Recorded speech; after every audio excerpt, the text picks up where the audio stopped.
like to express my thanks to the invitation that was afforded to UNODC, myself and my colleague Marco, who are here representing UNODC, to share some of the work that we do on this very important topic of children matters. And so therefore want to thank the World Federation Against Drug and Fourth Way Foundation, and of course my colleagues at UNODC. And I wanted to start this by asking you all a question related to this topic that we are all discussing. Because for me, it's very difficult to understand why we are still even discussing this particular topic. We know that children matters. We know that whether you're a parent or whether you're a state or whether you're an NGO or the United Nations, children matters. And my question is always, why are we still discussing this topic? Why are we still talking about it? And I really would like to encourage and challenge the organizers that next time that maybe we can discuss why this issue prevails in our communities. Maybe discuss the why. I think that would be very helpful because as we all search for the solutions to this issue.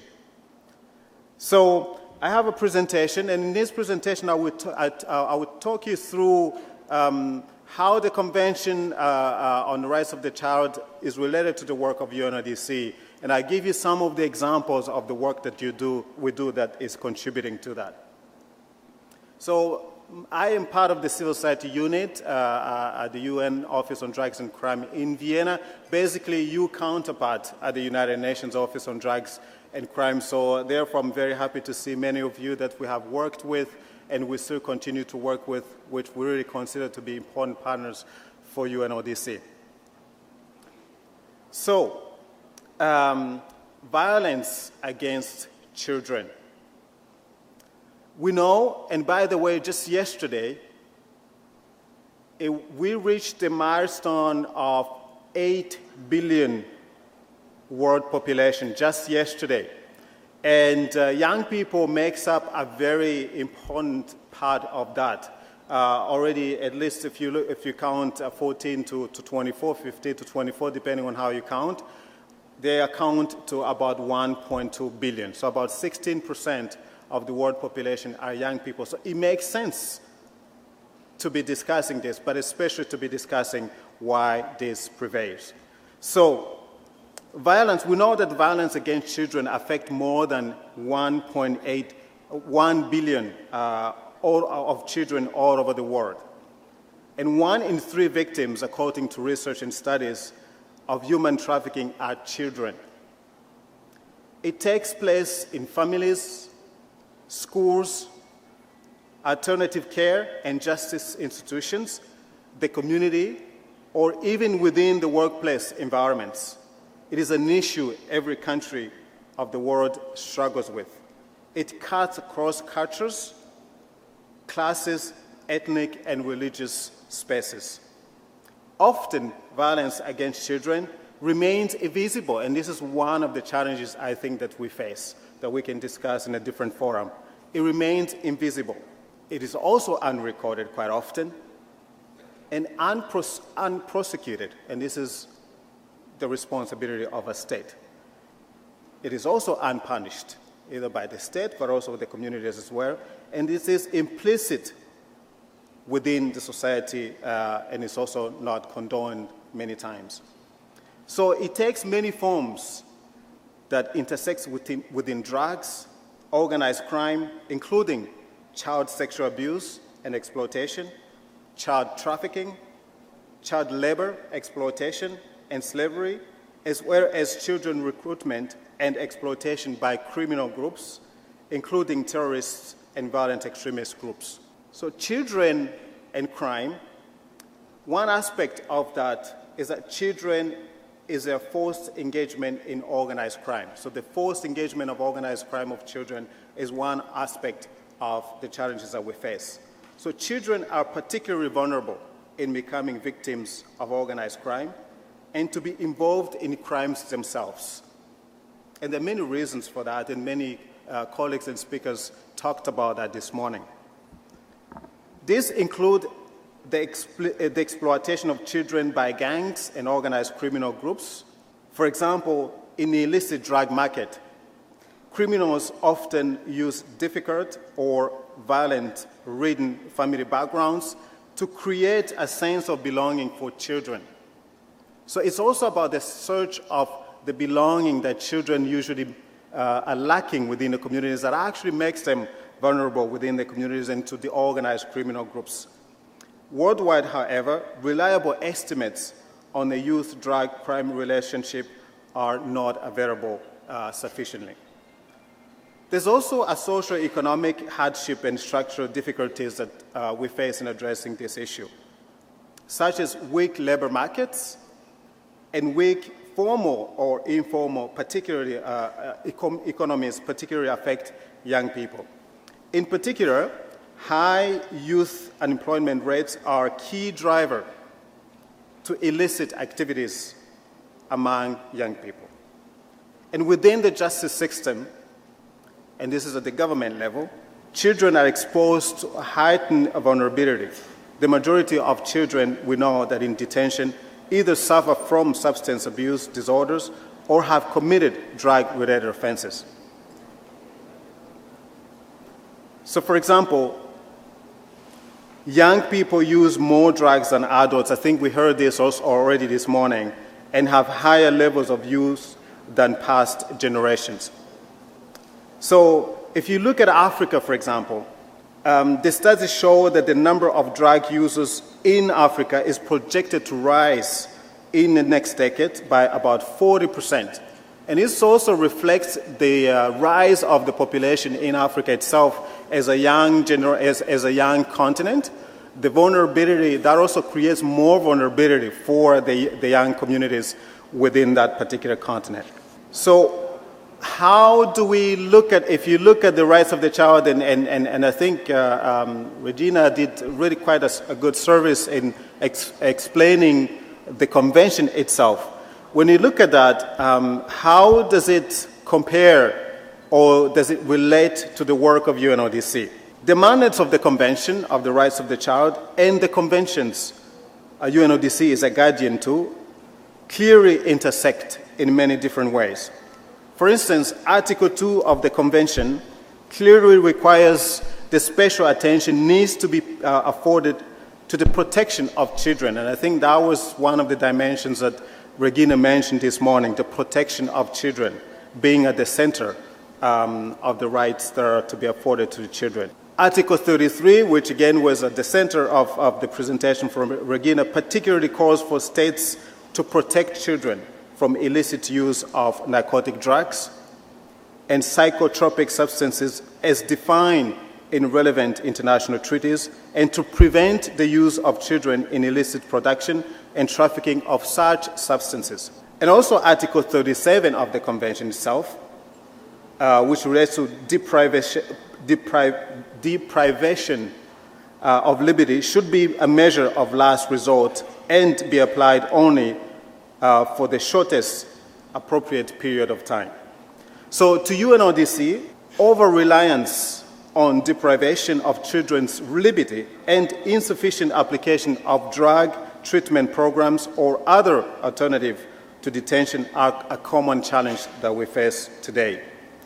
So instead, and in compliance with Article 42 of the Convention, UNODC works towards preventive, restorative, and rehabilitation approaches. And in addition to the conventions to which UNODC is a guardian to, what is also very important is that in regards, in this particular regard of the relationship between the convention and the Convention on the Rights of the Child on one hand, and the conventions to which UNODC, the UN Drug Conventions, the UNODC is a guardian to, UNODC, and in particular the Commission on Narcotic Drugs itself, continues to place great importance on the welfare and health of children across its programming. This year, for example, the CND, the Commission on Narcotic Drugs, passed a resolution 65-4, which is on a promotion of comprehensive and scientific evidence based on early prevention.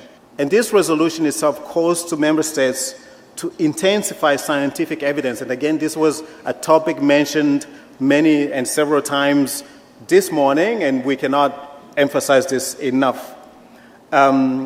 Prevention efforts, especially among vulnerable members of the society, in cooperation with civil society and educational institutions. And this is a very important, I think, reference within this particular resolution itself. So the resolution particularly makes reference to Article 33 of the Convention,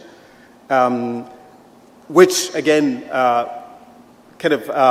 provides the overarching connection between the Convention and the work of the UNODC in this regard.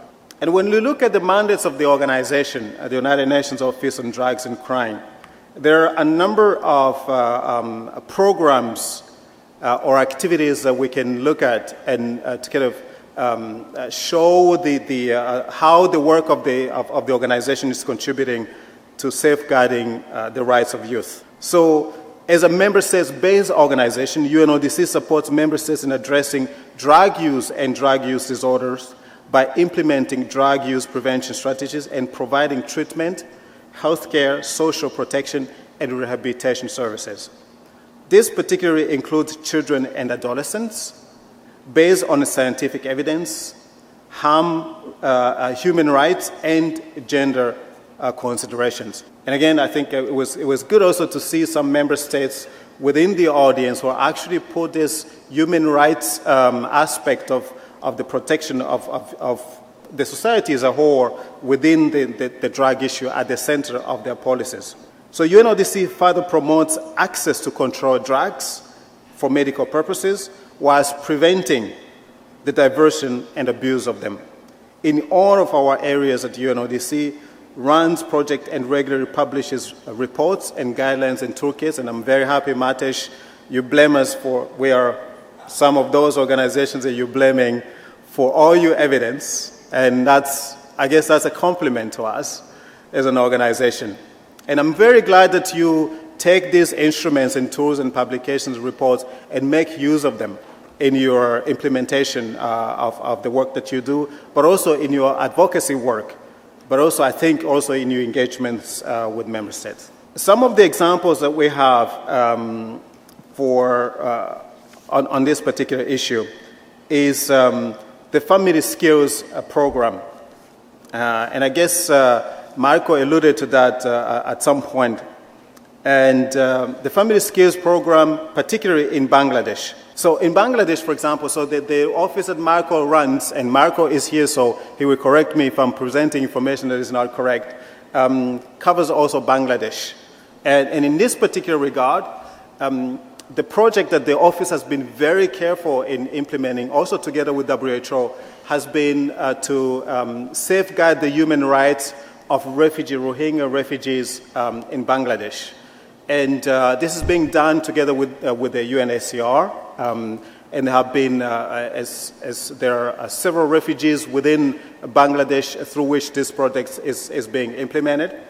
And the result of that project has been that over 300 refugee families participated in this program, which included more than 622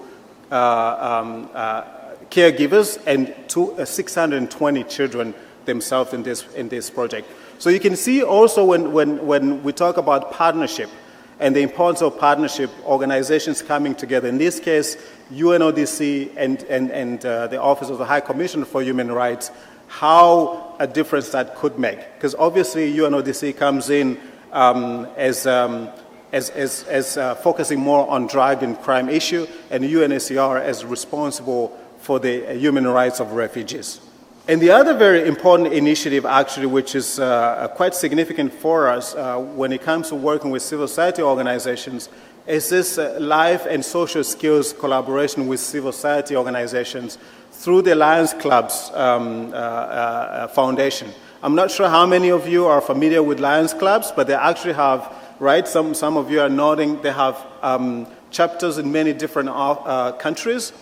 And we have been working with the Lions Club for several years now, also in Eastern Europe, where through Skills for Growing, aimed at children between 5 and 9 years old, and skills for adolescents for children between 10 and 14 years old, and also skills for action, which is targeting more a little bit the teenagers, upper part of the teenagers between 15 and 19 years old, have actually led to the service of about 119 million children having benefited from the Lions Quest. I mean, you can imagine the sheer number of the beneficiaries of this particular initiative. Again, showing the importance of partnership within civil society organizations, but also within the UN and civil society organizations in this case.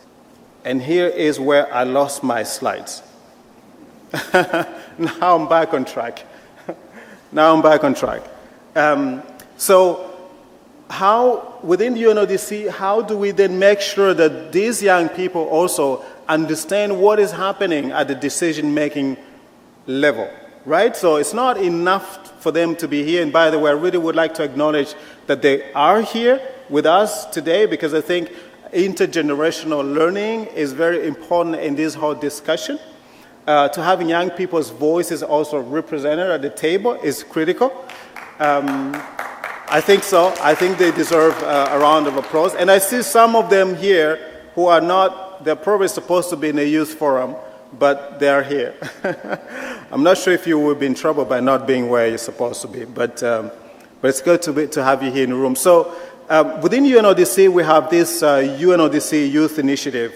So a part of its prevention, as part of our prevention effort, UNODC introduced the UNODC Youth Initiative. And I know some of you have reservations about this particular initiative and the approach that it takes, which is more government-led, based on nominations of young people, but still is a space that is provided to young people to engage during the C&D. So it aims to connect young people from around the world and to empower them to become active members in their schools, their communities, and youth groups for substance use and prevention and health promotion.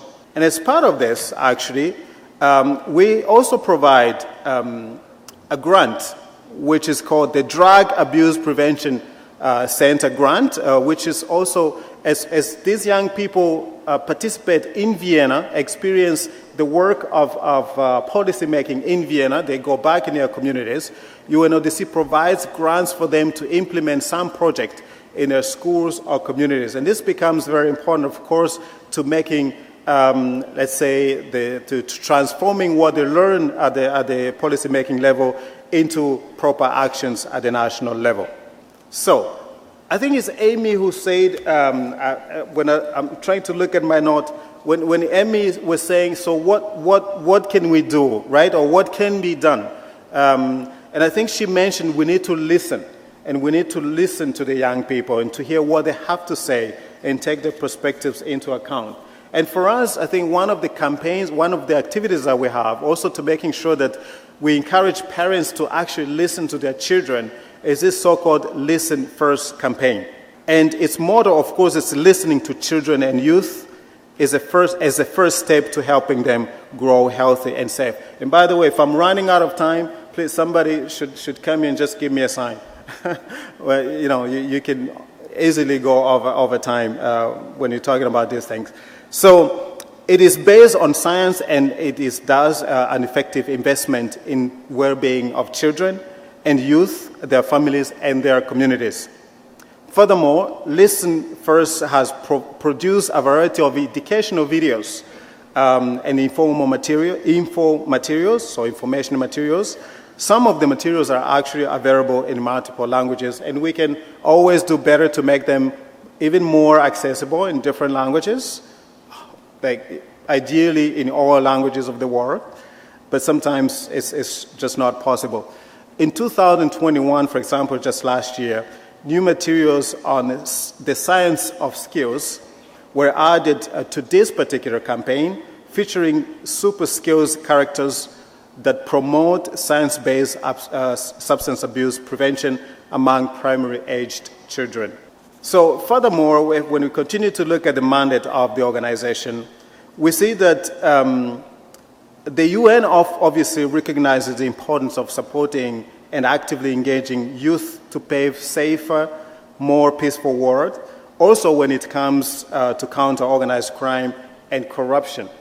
And this is a very important end, corruption, right? It's really a big emphasis on that, especially when you think about continents. It's everywhere, but corruption is prevalent in some parts, more in some parts of the world than the others. And now I'm really, at this point, thinking about my own continent of Africa and why maybe this becomes quite a big issue to address this one. So we have also the global program to end violence against children. It's very important, which was launched in 2015 with the objective to provide support to member states in preventing and responding to violence against children. We do research, which is very important. Again, Matej referring to some of our important flagship work, but also normative work where we support member states through technical assistance. And operational work where we implement, again, technical and cooperation projects to prevent child and youth involvement in crime prevention and strengthening the justice system. So the role of education obviously is very important. This is very, very personal to me, right? Even the fact that I'm speaking to you today is also one of my motivation also to speak, especially to young people.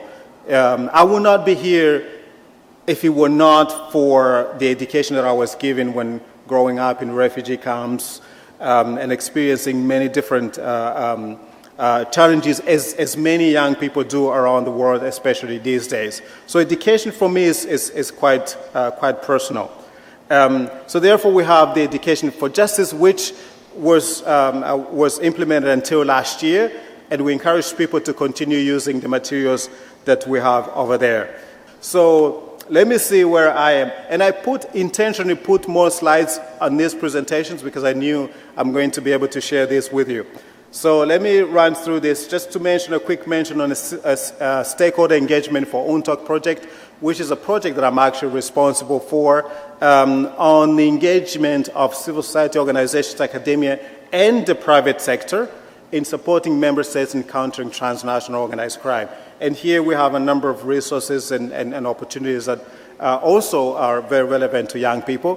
For example, we have a youth advisory group or a youth group that also advises the program and implementation of this particular project as part of engagement of youth. I will let Marco chat with you a little bit more on this, and myself and him, we can do this during the break. But here I wanted to share some of the work and impact that we have done in the region itself, delivering about 2,600 capacity building activities, mentoring about 6,000 people and train many more, and assist over 4,000 opium farming families in the region. And again, there are many other examples. I think some of them even colleagues have already mentioned, and I'm happy to share this presentation later on, and we can talk about this during the break. And this was a very important initiative here in India, particularly, International Youth Day, where there was a joint consultation meeting convened by UNODC regional office here and engaged many young people here in the region. And this is a vibrance of Indian youth. I mean, it's incredible. I mean, if I would like to set up the first youth regional group, it would probably be here in India. So there you go. There you go. I see a partner for this one over there. Okay, so in Bhutan, we have done a lot of work as well, but again, here you will find this information in the presentation. And I just wanted to say on the way forward, we really are aiming to provide and to promote space and to provide more space for young people. And recently, we have just launched a youth consultation, again, to listen to the youth and understand how can we engage you better, and how can we not just bring you at the table, but actually take most of your ideas and perspectives into account when we are doing our work. So we are through the UNODC, new UNODC strategy, right, 2021, 2025. There's a big emphasis on working with youth and civil society, and we're going to continue to doing this, building on your ideas that we will get also from this particular forum. So that's it from me. This is my contact and my office's contact details if you'd like to send us an email and stay in touch with us. So, and with that, I will be open for some questions if I still have some time. Thank you so much.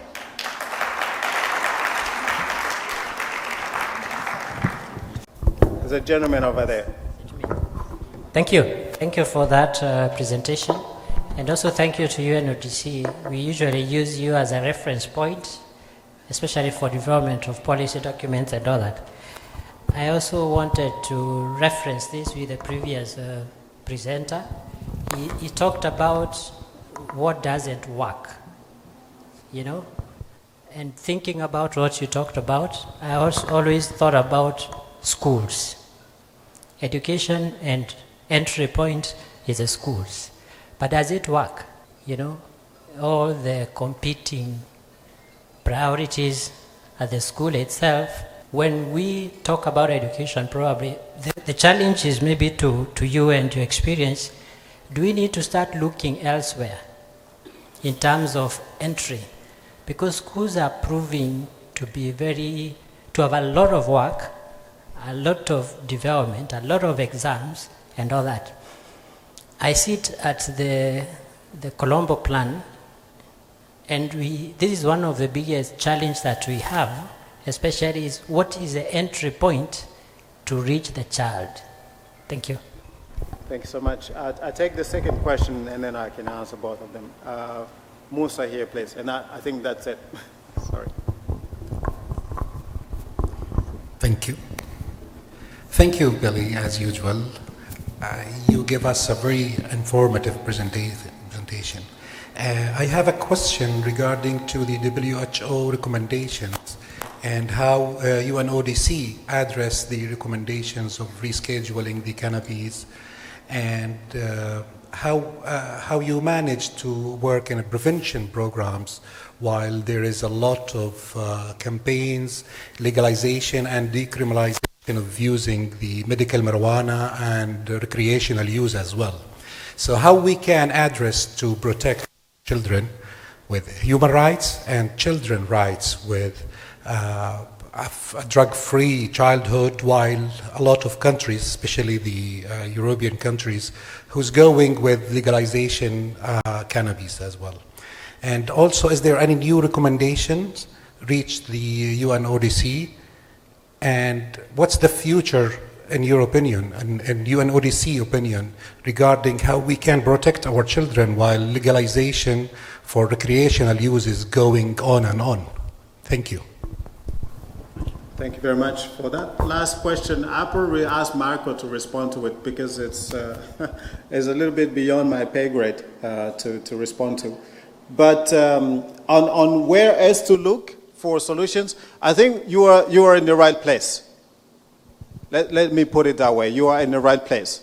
If schools are not working, obviously we need to do more in that. But honestly, like VENDA, there's this particular project over there. This is, for me, it's a good example of where else you can look, right? In NGO communities, in civil society groups, that quite often actually provide services that even governments are not providing, although they should be providing it, right? There are many reasons why they're not doing that. So you are in the right place, and I think you are doing the right things as well, because I think you are also an NGO. So I usually say that the solution is within yourselves, right? Sometimes you don't have to look too far or to look to invent something. The solution is really within yourselves. You just have to look at yourselves and see how you can bring that together. So, but to the other question, how to address safeguard the future of our children when governments are legalizing some of the drugs. As I said, I will probably leave it to Marco at some point to respond to. I know that as UNODC, we're a member state-based organization, right? So we support member states to do what they would like us to do. Now, some member states view legalization as in the interest of their own people. In this case, UNODC has, unfortunately, nothing to say to that. If a member state decides to do that, we know, that there are different models in Canada, in the Netherlands, in Portugal, in different other countries.